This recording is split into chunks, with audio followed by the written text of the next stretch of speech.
நான் இர்ஃபான். நம்ம இன்னைக்கு இந்த வீடியோவில் வந்துட்டு ஒரு அன்பாக்ஸ் பண்ண போகிறோம். ஆக்சுவலி நம்ம ஆஸ்மா பாக்கெட் 3 வாங்கியிருந்தோம்ல, ஸோ அதுக்கு தான் ஒரு அக்சசரிஸ் வந்துட்டு நம்ம வாங்கியிருக்கேன். அது என்னென்னு ஆல்ரெடி நீங்கள் தமிழ்நிலையில் பார்த்துருப்பீங்க. இது வந்துட்டு ஒரு வெயிட் இல்லாத ஒரு ட்ரைபேடு. ஸோ நம்ம அவுட்டோர் எங்கேயாச்சும் நம்ம ஆஸ்மா பாக்கெட்டில் வச்சு நம்மளே ஷூட் பண்ணுற டயத்தில் இந்த ட்ரைபேட் நமக்கு ரொம்ப யூஸ்ஃபுல்லாக இருக்குன்னு சொல்லி தான் நான் வாங்கினேன். ஸோ அது என்ன ட்ரைபேட் அப்படிங்கிறது பார்த்தோம்னாக்க ஒலன்ஸியோட MT44 மாடல் தான். ஸோ இந்த ட்ரைபேட் எவ்வளோ ஹைட் இருக்குது அப்படிங்கிறத பார்ப்போம். ஸோ இதில் நிறையா மாடல் இருக்குது. பட் நான் வாங்கினது வந்துட்டு இந்த MT44. ஏன்னு சொன்னாக்க இது வெயிட் ரொம்ப கம்மி, 350 கிராம் தான் இருக்கும். ரெண்டாவது இது பால் ஹெட் டைப்பில் இருக்கும். அப்படிங்கிறதுனால நமக்கு வந்துட்டு நிறையா விஷயத்துக்கு நம்ம வந்துட்டு யூஸ் பண்ணிக்கலாம். ஓகே, இப்போ இது ஹைட் எவ்வளோ இருக்குது அப்படிங்கிறதெல்லாம் பார்ப்போம்.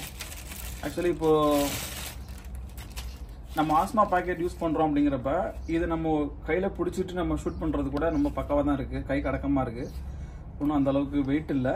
ஸோ நமக்கு பால் ஹெட் இருக்குங்கிறப்ப நம்ம பால் ஹெட்டில் வந்துட்டு அதை நமக்கு தேவையான அளவுக்கு இதோடைய பொசிஷனை மாற்றிக்கலாம். நம்ம இந்த சைடு எடுக்கிறதுக்கோ அதே மாதிரி இப்படி மாற்றுறதுக்கோ நமக்கு ரொம்ப யூஸ்ஃபுல்லாக இருக்கும். இது நீங்கள் என்ன பண்ணலாம், இங்கே ஒரு ஆக்சுவலி நீங்கள் டேபிள் லெவலில் வைக்கணும்னா நீங்கள் இந்த ஹைட்டில் வச்சுக்கலாம். இல்லை நீங்கள் அவுட்ரோவில் ஷூட் பண்ணுறீங்க, உங்களுக்கு ரொம்ப பெருசாக வேணும்னாக்க இதை ஜஸ்ட்டு நீங்கள் லூஸ் பண்ணிங்கனாக்க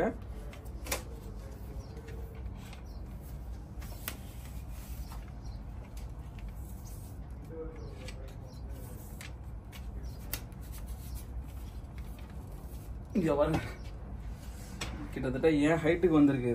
இதில் நீங்கள் அழகாக வந்துட்டு ஆஸ்மா பாக்கெட்டையோ மொபைலையோ வச்சு நீங்கள் வந்துட்டு சூப்பராக ஷூட் பண்ண முடியும். இது ரெண்டாவது உங்களுக்கு வெயிட் காற்றடிச்சாலும் அது அந்தளவுக்கு ஸ்டேபிளாக இருக்கும்னு நினைக்கிறேன். ஸோ இதை நான் யூஸ் பண்ணிவிட்டு இதோடைய பயன்பாடு எப்படி இருக்குது அப்படிங்கிறத நான் உங்களுக்கு அடுத்த வீடியோவில் சொல்கிறேன். இன்னும் நம்ம பேஜை நீங்கள் சப்ஸ்கிரைப் பண்ணாட்டி இர்ஃபான் கிளிக்ஸ் அப்படிங்கிற யூடியூப் பேஜ் சப்ஸ்கிரைப் பண்ணிக்கோங்க. இன்ஸ்டாகிராமில் இர்ஃபான் கிளிக்ஸ் அப்படிங்கிற என்னோட இன்ஸ்டாகிராமே ஃபாலோ பண்ணிக்கோங்க. தேங்க்ஸ் ஃபார் வாட்சிங். பாய்.